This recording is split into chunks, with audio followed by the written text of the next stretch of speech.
Hi friends, ഈ പൊസിഷനിൽ ഞാനൊരു കാത് കുത്തിയിട്ടുണ്ട്. ഇതാണ് ട്രാഗസ് പേഴ്സിംഗ് പറഞ്ഞത്. അപ്പൊ ഞാൻ ഇങ്ങനെ കുത്തിയെന്നുള്ള അതിന്റെ ഒരു എന്താ പറയാ കഥകളൊക്കെ പറയാൻ വേണ്ടിയിട്ടാണ് ഞാൻ ഇവിടെ വന്നിരിക്കുന്നത്. പിന്നെ കുറച്ച് ആൾക്കാരൊക്കെ എന്നെ കാണുമ്പോൾ ഭയങ്കര എക്സൈറ്റ്മെന്റിൽ ഇത് കാണുമ്പോൾ എന്നെ കാണുന്നില്ല, ഈ ഇവിടെ കുത്തിയത് കാണുമ്പോൾ ഭയങ്കര എക്സൈറ്റ്മെന്റിൽ എന്നോട് ചോദിക്കുന്നുണ്ട്, ഇതെങ്ങനെ കുത്തിയത്, ഭയങ്കര പെയിൻ ആയില്ലേ, അങ്ങനെ അങ്ങനെ. ഇഷ്ടമുള്ളവരൊക്കെ കുറച്ച് എക്സൈറ്റ്മെന്റിൽ ചോദിക്കുന്നുണ്ട്, ഇഷ്ടമില്ലാത്തവരൊക്കെ ഇവിടെ കണ്ടതിനാ കുത്തിയെന്നുള്ള രീതിയിൽ അങ്ങനെയും കയറി ചോദിക്കലുണ്ട്. അതെന്റെ ഇഷ്ടം. എന്തേലും എന്താ പറയാ അതിന്റെ കുറിച്ച് അതായത് ഇൻട്രസ്റ്റ് ഉള്ളവർക്ക് കുറച്ച് ഹെൽപ്പ് ആകുന്ന ഞാനിങ്ങനെ കുത്തിയത് അതിന്റെ ഡീറ്റെയിൽസും കാര്യങ്ങളൊക്കെയാണ് ഞാനിവിടെ പറയുന്നത്. പിന്നെ എനിക്ക് ഇതുപോലെ ഭയങ്കര ഇൻട്രസ്റ്റ് ആയിരുന്നു. ഞാൻ നേരിട്ട് കണ്ടിട്ടുള്ളതെന്ന് വെച്ചാൽ രണ്ടാൾക്കാരാണ് ഇത് കുത്തിയിട്ടുള്ളത്. ഞാൻ ഇങ്ങനെ ട്രാഗസിൽ കുത്തിയിട്ടുള്ളത് ഞാൻ രണ്ടാൾക്കാരാണ് കണ്ടിട്ടുള്ളത്. അപ്പൊ ഞാൻ അവരോട് പക്ഷെ എനിക്ക് ചോദിക്കണം എന്നുണ്ടായിരുന്നു, പക്ഷെ ഞാൻ അറിയാത്ത ആൾക്കാരാ, അതുകൊണ്ട് ഇങ്ങനെ ചാടിക്കയറി മിണ്ടുന്നൊരു ഇതില്ല, അതിനുള്ളൊരു ഇതില്ല, സ്വഭാവമില്ല. അതുകൊണ്ട് ഞാൻ അവരോട് ചോദിച്ചില്ല. പിന്നെ യൂട്യൂബൊക്കെ കുറെ റെഫർ ചെയ്ത് നോക്കി. യൂട്യൂബൊക്കെ റെഫർ ചെയ്ത് നോക്കിയപ്പോൾ അതിൽ കണ്ടത് പിന്നെ ഒരു ചേച്ചി പറയുന്നുണ്ട് ലോക്കൽ ഏതോ ഹോസ്പിറ്റലിൽ പോയിട്ട് ലോക്കൽ അനസ്തേഷ്യ കൊടുത്തിട്ട് കുറച്ച് എന്താ പറയുക ഒരു ചെറിയൊരു സർജറി പോലെ ആ ഒരു രീതിക്ക് തന്നെയാണ് അവർ പറയുന്നത്. അപ്പൊ അത്രയും റിസ്ക് എടുക്കാൻ വയ്യേനും. അതുകൊണ്ട് ഞാൻ എന്ത് ചെയ്തെന്ന് വെച്ചാല് പിന്നെ ജ്വല്ലറികളിലൊക്കെ അന്വേഷിച്ചിട്ടോ. ജ്വല്ലറികളിലൊക്കെ അന്വേഷിച്ചപ്പം ജ്വല്ലറിക്കാര് ഒരു ജ്വല്ലറിക്കാരൻ വാ കുത്താം കുത്താന്നൊക്കെ പറഞ്ഞ് അവിടെ കയറി ഇരുന്നപ്പോ ഓര് വിചാരിച്ചത് ഇവിടെ ഇടാ കുത്താന്ന്, ഇവിടെ ഒരു വിചാരിച്ചില്ല. അപ്പൊ ഒരു പറഞ്ഞു ഇല്ല അത്ര റിസ്ക് നമുക്ക് എടുക്കാൻ പറ്റില്ല എന്നും പറഞ്ഞ് അങ്ങനെ ഒരു ഇതുണ്ടായിരുന്നു, അനുഭവം ഉണ്ടായിരുന്നു. പിന്നെ അത് കഴിഞ്ഞിട്ട് ഞാൻ വിചാരിച്ചു, എനിക്ക് ഭയങ്കര ഇഷ്ടമായിരുന്നു. അപ്പൊ ഒരു ലാസ്റ്റ് ഓപ്ഷൻ ഉള്ള രീതിയിൽ ഞാൻ അറിയുന്ന ഒരു ENT ഡോക്ടർ ഉണ്ടായിരുന്നു. അപ്പൊ ആ ഡോക്ടറോട് നേരിട്ട് പോയിട്ട് കാര്യം ചോദിക്കാന്ന് വെച്ച് അങ്ങനെ അവിടെ പോയപ്പം ഡോക്ടർ ഭയങ്കര കൂളായിരുന്നു. ഡോക്ടറോട് സംഭവം ഞാൻ കാര്യങ്ങൾ ചോദിക്കാം, പിന്നെ വന്ന് കുത്താം, പറ്റുകയാണെങ്കിൽ പിന്നെ വന്ന് കുത്താം, ആ രീതിക്ക് ഞാൻ വിചാരിച്ചത്. എന്നിട്ട് ഞാൻ അവിടെ പോയിരുന്ന പിന്നെ കുത്തണോ, എന്നാ ഇരിക്കും. അപ്പൊ ഞാൻ പറഞ്ഞു ഇവിടെ, അപ്പൊ തന്നെ എവിടെയാണെങ്കിലും കുത്താന്ന് പറഞ്ഞു. അപ്പൊ ഞാൻ പറഞ്ഞു ഞാൻ എന്താ പറയാ ഭയങ്കര ടെൻഷൻ ആയിരുന്നു, പക്ഷെ ഇത് അത്രയും റിസ്ക് ഇല്ലാത്ത കാര്യമാണെന്നുള്ള രീതിയിൽ ഞാൻ അവിടെ ഇരുന്ന് കുറച്ചൊക്കെ പേടിച്ചെന്ന്, പക്ഷെ ഇരുന്ന് ഒരു 2 മിനിറ്റിനുള്ളിൽ സംഭവം കഴിഞ്ഞ് നിൽക്കുന്നു. അപ്പൊ ഇതിന്റെ ഒരു വീഡിയോ ഞാൻ ഇവിടെ ആഡ് ചെയ്യുന്നുണ്ട്.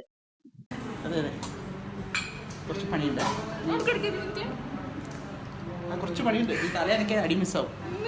കുറച്ച് പണിയുണ്ട്. ഇത് അവിടെ മാത്രമല്ല, ആകെ അത്രയും സ്ഥലമുള്ളൂ, അതിൻ്റെ ഉള്ളിലടിക്കും ഞാൻ. ചെയ്യാനല്ലേ നമ്മൾ വന്നേ.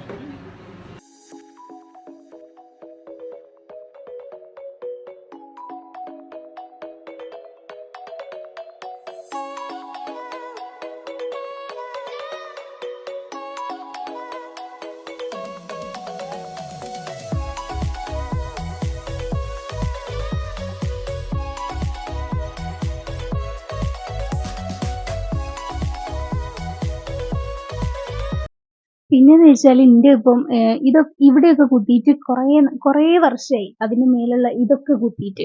പക്ഷെ ഇതൊക്കെ അഴിച്ചാലും പെട്ടെന്ന് തന്നെ എന്റെ എന്താ ആ ഹോൾ അടഞ്ഞു പോകും. അങ്ങനെ ഒരു പ്രശ്നമുണ്ട്. അതുകൊണ്ട് തന്നെ ഒരു ദിവസം ഞാൻ എന്തോ കഴുകാൻ വേണ്ടിയിട്ട് ഞാൻ ഇവിടുത്തെ അഴിച്ചപ്പം ആ ഹോള് അടഞ്ഞു പോയി. അങ്ങനെ ഞാൻ സെക്കൻഡ് ടൈമും കുത്തി. പക്ഷെ സെക്കൻഡ് ടൈം എനിക്ക് ഓൾറെഡി എക്സ്പീരിയൻസ്ഡ് ആണല്ലോ, അപ്പൊ ഞാൻ നല്ല കൂളായിട്ട് കുത്തി. അതിന്റെ ഒരു വീഡിയോ കൂടി ഞാൻ ആഡ് ചെയ്യുന്നുണ്ട്.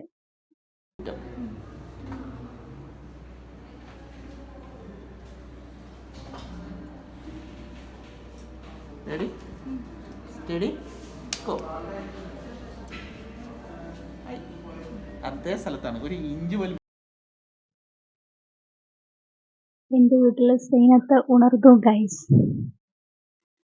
പിന്നെന്ന് വെച്ചാല് ഞാൻ മുമ്പ് അതുപോലെ തന്നെ ഇവിടെ ഇവിടെ കുത്തിയ സമയത്ത് പിന്നെ ഒരു ENT ഡോക്ടർ പറഞ്ഞു എന്താ പറയാ ഇത് ഭയങ്കര റിസ്ക് ആണ്, നെർവിന് അവിടെ ഇവിടെയൊക്കെ കുത്തുന്നത് ഭയങ്കര റിസ്ക് ആണെന്നൊക്കെ പറഞ്ഞു. അപ്പൊ എന്ന് വെച്ചാൽ ഡോക്ടേഴ്സ് തന്നെ കൂളായിട്ട് കാണുന്ന ഡോക്ടേഴ്സും ഉണ്ട്, ഇങ്ങനെ എന്താ പറയാ കുറച്ച് റിസ്ക് കാര്യങ്ങളൊക്കെ പറഞ്ഞെന്ന് പേടിപ്പിക്കുന്നതെന്ന് അറിയില്ല, കാര്യങ്ങൾ പറഞ്ഞു തരുന്ന ഡോക്ടേഴ്സ് ഉണ്ട്. അപ്പം ഇൻട്രസ്റ്റ് ഉള്ളവർക്ക് കുത്താം. പക്ഷെ ഞാൻ പറയുന്നതെന്ന് വെച്ചാല് ഞാൻ ഒരു വട്ടം ഒരു കല്യാണ വീട്ടിൽ പോയപ്പോ അവിടുത്തെ മണവാട്ടിന്റെ ചെവിയിൽ ഇവിടെ ഒരു എന്താ പറയാ ഒരു റൗണ്ട് ഒരു ഉണ്ട പോലെ ഇങ്ങനെ ഉണ്ടായിട്ടുണ്ട്.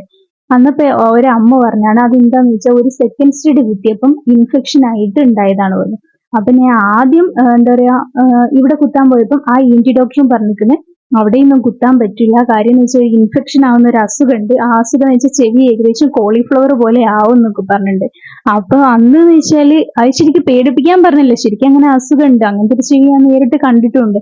ആ ഫാമിലിയിൽ പക്ഷെ എല്ലാവർക്കും ഫസ്റ്റ് സ്റ്റേഡ് കുഴപ്പമില്ല, സെക്കൻഡ് സ്റ്റഡി കുത്തുമ്പോൾ ആ ഫാമിലിയിൽ എല്ലാവർക്കും അതുപോലെ തന്നെ എന്താ പറയുക ചെവി ഇങ്ങനെ ഇൻഫെക്ഷൻ ആവുന്ന ഒരു പ്രശ്നമുണ്ട്. അവരെന്നോ പെട്ടെന്ന് തന്നെ അഴിച്ചു കളഞ്ഞിട്ടുണ്ട്. ഇങ്ങനെ കാത് കുത്തി ഇൻഫെക്ഷനായി പെട്ടെന്ന് ഒരു 1 മന്തിനുള്ളിൽ തന്നെ അഴിച്ചു കളഞ്ഞിട്ടുണ്ട്. പക്ഷെ ഏകദേശം 3 years ആയി ഒരു കണ്ടിന്യൂസ് എന്തോ ഇഞ്ചക്ഷൻ എടുക്കാന്നോ അങ്ങനെ എന്തോ ഒരു സംഭവം ഒരു പറഞ്ഞത് ഓർമ്മയുണ്ട്. കൃത്യമാണൊക്കെ നോർമൽ എന്നാലും ഏകദേശം അങ്ങനെ എന്തോ പറഞ്ഞതെന്ന് എനിക്ക് ഓർമ്മയുണ്ട്. അപ്പൊ അങ്ങനത്തെ ഒരു എന്താ പറയാ സാധ്യത കൂടി ഉണ്ട്. അതുകൊണ്ട് നിങ്ങൾക്ക് ഇവിടെ നിന്ന് കുത്തിയിട്ട് ഒരു പ്രശ്നവും ഇല്ല എന്നുള്ള ആൾക്കാരാണെങ്കിൽ നിങ്ങൾക്ക് ധൈര്യമായിട്ട് ട്രാഗസ് പിയേഴ്സിങ് കുത്താവുന്നതാണ്. ഞാൻ കുത്തിയിട്ടുണ്ട്. എനിക്കിപ്പം ഏകദേശം എന്താ പറയാ ഒരു 1 year 2 yearsന്റെ അടുത്തൊക്കെ ആയിട്ടുണ്ടാവും. അപ്പൊ അത്രയൊക്കെ ഏകദേശം ആയിട്ടുണ്ട്. വലിയ പ്രശ്നങ്ങളൊന്നുമില്ല. പിന്നെ ചിലർ ചോദിക്കുന്നത് പെയിൻ ഉണ്ടോ എന്ന് ചോദിച്ചാൽ സത്യം പറഞ്ഞെങ്കിൽ അതിലും പെയിൻ ആയിട്ടുള്ളത് ഇതാ. ഒരു പെയിൻ എനിക്കില്ല. പിന്നെ എന്താ പറയാ ഇല്ല സാധാ നല്ല സുഖമായിരുന്നു.